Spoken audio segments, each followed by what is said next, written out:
If you have ever tried to write a caption and the words just weren't coming to you, or you felt like you had a little bit of writer's block, I'm here to tell you that you're not alone.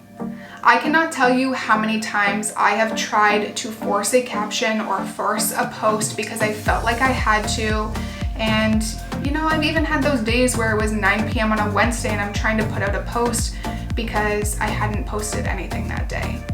It gets messy, it gets frustrating, and I've been through it so many times that I actually created a caption formula that I use not only for my personal content, but for my clients' content as well, that helps me kind of formulate what I'm going to say and also converts my audience and gets them to act in the way that I ask them to. So if you feel like you are stuck at writing captions, you're not sure what to say, you're not sure what to post, this video is for you. I am going to walk you through my step-by-step process that I use when I create captions for all of the content that I create in a given week. And let me tell you, it is a lot. When it comes to creating content for myself and my clients, I feel like a content creating machine. And the amount of captions I write every single week, it's crazy. It's crazy and it blows my mind. So if you are looking for a little bit of help, this video is for you, and let's dive in. Hi everyone, my name is Kirsten and welcome back to my channel. If you are new here, I talk about all things social media, branding, and email marketing for small business owners. If you are not new here, thank you so much for coming back and checking out another video. It means the world to me. I'm super excited about today's topic and I don't want to waste any time. The very first question that I typically get asked when it comes to captions is, do people like long captions or short captions? And the true answer is that it really depends on your audience. It depends on who is going to be consuming this content. It depends on how much time they are willing to spend on a post to learn from you or get a laugh from you. It really depends. So in order to get yourself started, I always recommend you try a mix of both to see what is really resonating with your target audience. Do they gravitate towards the posts where they have to click see more and read the full caption? Or are they just there for something funny, maybe a little pick-me-up, or they don't really have the time to be spending reading captions? So when in doubt, use a mix. Use a variety, and if you're posting 3 times a week, maybe make 2 of those have long-ish captions and 1 of them short. Play around with it a little bit to see what is really resonating with your audience, and then once you figure out what works, stick with it. The second question I usually get is, do I put my hashtags in my caption itself or in the first comment? It really doesn't matter. For me, I like to put my hashtags in the first comment because I think it is a little bit clearer. I will say, however, if you are using a scheduling tool like Buffer, HubSpot, Planoly, and the posts are being scheduled and shared for you, you want to make sure you get your hashtags on your post as soon as possible. So if you're not able to go in and add the hashtags to the first comment on your own, if you're not able to do that timely, then the hashtags aren't going to work for you. I do know in Buffer, they give you the option to add a first comment. And typically if I'm scheduling in Buffer, I will put my hashtags in that first comment and it gets posted at the same time as the post itself, which works really well. But I do know that there are some social media schedulers out there that don't offer that. So you want to make sure that if you do want to use the first comment as your hashtag kind of grouping, that you're able to go in and post them right away. Otherwise, my recommendation is to just put them in the caption itself, keeping in mind though that there is a caption limit on the number of characters that you have in there. So if you have a long-ish caption, then maybe your hashtags won't fit. So you have to play around with it a little bit to see what works for you for every given post that you're trying to make. But yeah, at the end of the day, it doesn't really matter. But to get your hashtags to actually work for you, they have to be posted as soon as that post goes out. When it comes to creating the caption itself, I usually refer to what I call the caption sandwich. For some reason, whenever I make metaphors, they always have to do with food, probably because I'm always thinking about food. Yes, that is a fact. But the caption sandwich just seemed like the most practical way of explaining how I create my captions. So let me explain. Every good sandwich has a top bun and a bottom bun, and then there's a bunch of really good shit inside. So my recommendation is to always have some type of grabber or something that's really going to strike people and encourage them to read more as your very first line. This is your top bun in this analogy, and in real life when people are ordering food, they opt for no bun at all, but you're just kind of left with a mess in the middle and it doesn't really serve you. So make sure that that very first line in your caption is engaging and catches people's attention so that they want to click see more and continue reading the rest of the caption. If we take a look at some of the captions that I have written in the past, there are some that work really, really well. So just last week, I shared a post about your target audience and how to really identify them in terms of Friends characters and how they can kind of correlate. So you can see that post here. And the very first line in my caption is, how well do you really know your target audience? The reason a post like this performs really well is because it gets people thinking. They start to question if they're really targeting the right people. They start to think about their target audience in particular and whether or not they truly figured out who that target audience is. And then I also encourage them to save this in that very first line. If I caught their attention, they're likely to click the see more, and then that opens up to the rest of the caption. Another example of a post that I made recently was a little flow chart. So you can see that here.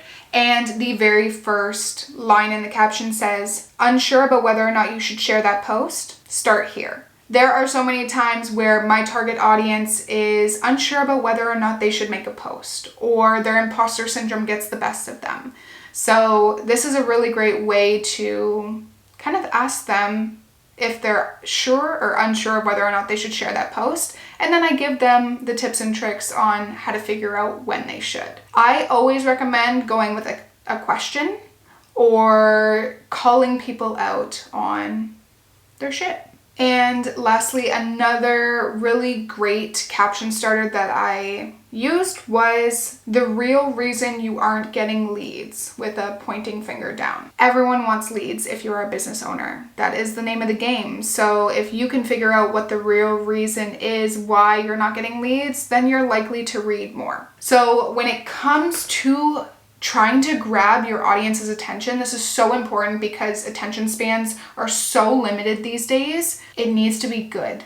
It needs to be intriguing, and it needs to make people want to read more. After you've hooked them and they have clicked read more, this is when you are going to jam pack their brains with all of the knowledge that you have. I always recommend you follow through on what you are saying you are going to promise in that very first line. No one likes clickbait.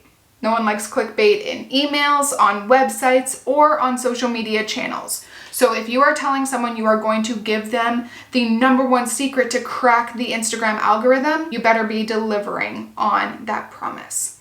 So once you have the top bun, we are then going to get to the good shit in the middle, and this is where all the flavor comes in. This is where all the good stuff comes in, and you are, like I said, delivering on what you are promising. This is the real reason people follow you.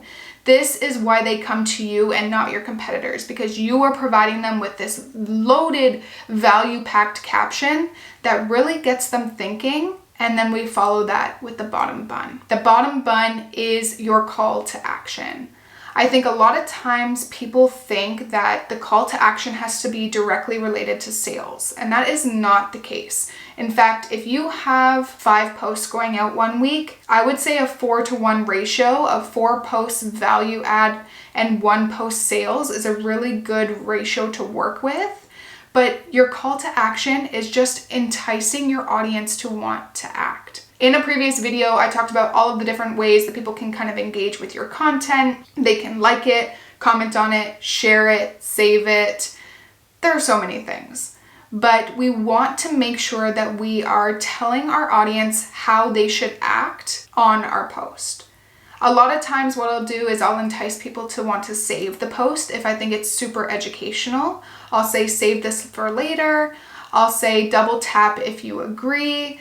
I will say send this to someone who needs to hear it. There are so many different call to actions that you can use. And I'm thinking I'll probably create an Instagram post all about the different call to actions that you can use, but guide your audience. Tell them what to do. They like to be led whether or not they think so. And it's just a really great way to kind of promote engagement on your posts. But then when it does come to those posts that are a little more sales oriented, you're telling them exactly how they can work with you, exactly how they can inquire or learn more. Sometimes you're sharing about a blog post you wrote and you say, click the link in my bio to read the full post. Like I said, there are so many things you could be doing.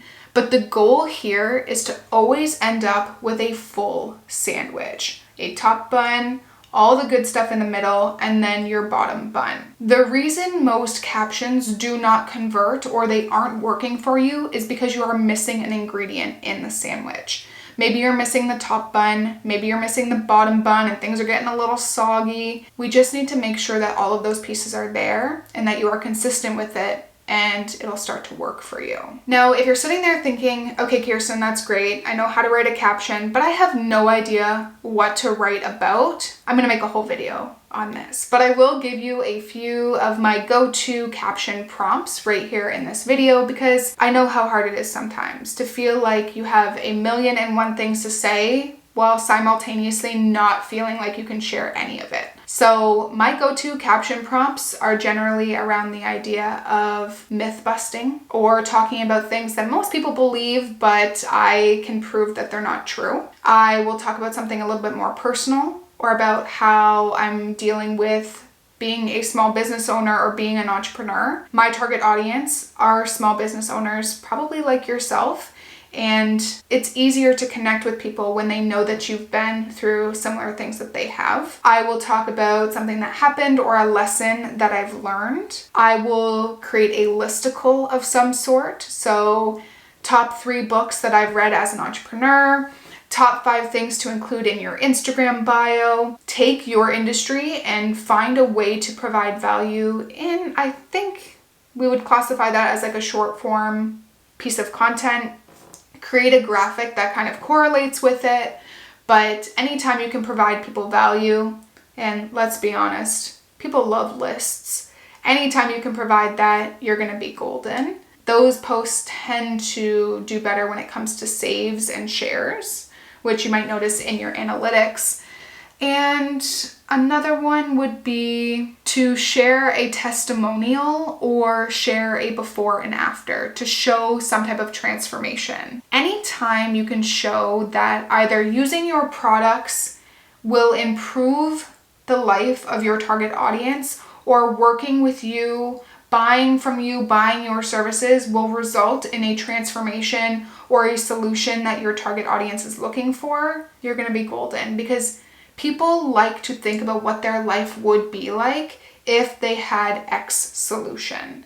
And that solution ideally is going to be your product or service. So there you have it. I feel like this was kind of a long-winded way of telling you how to create captions that convert. But in a nutshell, you are going to make sure that you have some type of hook that is going to get your audience wanting to read more.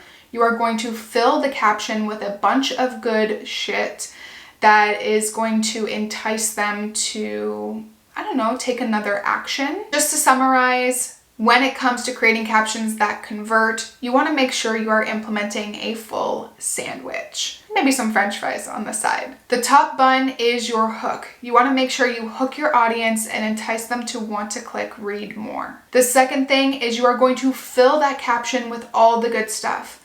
Whether you want meat on your sandwich or you are a veggie lover, make sure it is filled with all of the best ingredients. And then third, you want to make sure you have some type of call to action that entices them to interact with your post or engage, or click the link in your bio to maybe book a call with you or register for your upcoming webinar or program. Having those 3 things are going to be golden, and it's going to walk your target audience through the perfect pathway to eventually become a customer of yours. Thank you so much for tuning into this week's YouTube video. Next week, I'm thinking about doing some Instagram audits. So if you are interested in getting your Instagram account audited by me, feel free to leave me a comment down in the comment section below, and we will do a deep dive into what's working and what's not working for you.